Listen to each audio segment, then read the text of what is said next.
ధర్మం ఏం చెప్తుంది అంటే మన సనాతన ధర్మం యొక్క సనాతన హైందవ ధర్మం యొక్క శక్తి, దాని యొక్క గర్వం, దాని యొక్క పరాక్రమం ఏంటో చూపించిన సినిమా అఖండ తాండవం.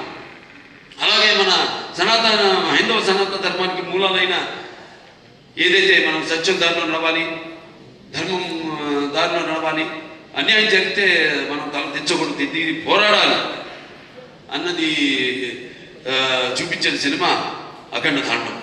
సో ఈ సినిమాని అద్భుతంగా ఇంతమంది కష్టపడితేనే ఆ సినిమా అయింది. ఇవాళ అంటే ఒక్కొక్కడు తమన్ గారు చెప్పారు ఆయన పడ్డ కష్టం, నిద్రలు నిన్ను రాత్రులు గడిపారు నాకు తెలుసు. ఆయన సినిమా ఇప్పుడు వచ్చిందని కాదు, వచ్చి దాని ప్రభావం సమాజం మీద ఎంత ఉంది అన్నది చాలా ముఖ్యం. ఎస్, ఎంటర్టైన్మెంట్ ఉండాలి, అన్నీ ఉండాలి సమపాళల్లో, బాలకృష్ణ సినిమాలు అన్నీ ఉండాలి సమపాళల్లో, అన్ని రుచులు ఉండాలి, పంచపక్ష పరమాన్నం వడ్డించిన విస్తరలా ఉండాలి కాదన్నం. కానీ ఏది ఎంత ఉండాలి, ఎవరు ఏ పాత్రకి న్యాయం చేస్తారు ఏమిటి అనేది ఒక్కొక్కటి ఒక్కొక్క పరీక్ష మాకు.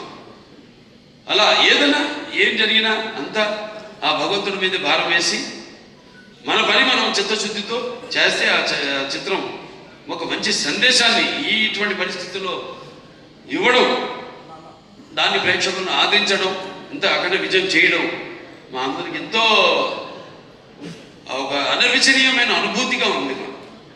గర్వం చెప్పాం, ఇంకా చేస్తాం. మరి ఈ సభ ఎందుకు పెట్టుకున్నాం? ఒక సినిమా చేసాం, అయిపోయింది. ఆ సినిమా విడుదలయ్యే వరకు ఆ సినిమా ఎలా ఉంటుందా, ప్రేక్షకులు ఎలా ఆదరిస్తారా అని ఎదురు చూస్తుంటారు అందరూ. సో పిక్చర్ విజయవంతమైనప్పుడు అంటే ప్రేక్షకులను వెన్ను తట్టి ఇలాంటి సినిమాలు ఇంకా మాకు ఇవ్వండి అని వాళ్ళు మనల్ని ఉత్సాహపరిచినట్టే. మాకు భయమే లేదు, తట్టక్కర్లా చేసి చూపిస్తాం. దానికోసమే నేను చెప్పా, జ్ఞాపికరణశుద్ధి ప్రత్యవాయున విద్యతే స్వల్పమపస్య ధర్మస్య త్రాయతే మైతో భయాత్. ఇప్పుడు తిరిగి అక్కడికి వస్తున్నాను. సరే, ఏదైనా ఈ సినిమా కష్టపడిన వాళ్ళందరూ కూడా నా కృతజ్ఞతలు చేసుకుంటూ నా అభినందనలు, వాడికి నా అభినందనలు.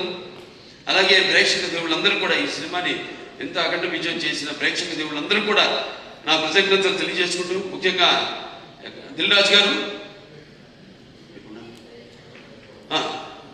రాజు గారికి, మన మ్యాంగో రామ్ గారికి, అలాగే మన అల్లాంటి శ్రీధర్ గారికి, డాక్టర్ సురేందర్ గారికి, కొబ్బినేని గారికి, అందరికీ వాళ్ళు పడ్డ శ్రమ ఈ సినిమా విడుదల కావడానికి అంటే దేవుడు పెట్టే పరీక్ష. ఇదేమీ మేము ఎందుకంటే మీరు ఇచ్చే అఖండ విజయం ఉంది, ఇది అంతా ఆఫ్టర్ ఆల్ నథింగ్. నా విజయలక్ష్మి సుందరం గారు పాత్ర చెప్పక్కర్లా, ఎందుకంటే కొన్ని పాత్రలు నేను చెప్పకూడదు అక్కడే, ఎందుకంటే ఆ పాత్రలు నేను చెప్పేదానికంటే గొప్ప పాత్ర సినిమాలో. ఆ శివుడే వచ్చి ఆ స్థితికి నిప్పట్టిస్తే స్వామి అని పలకరించే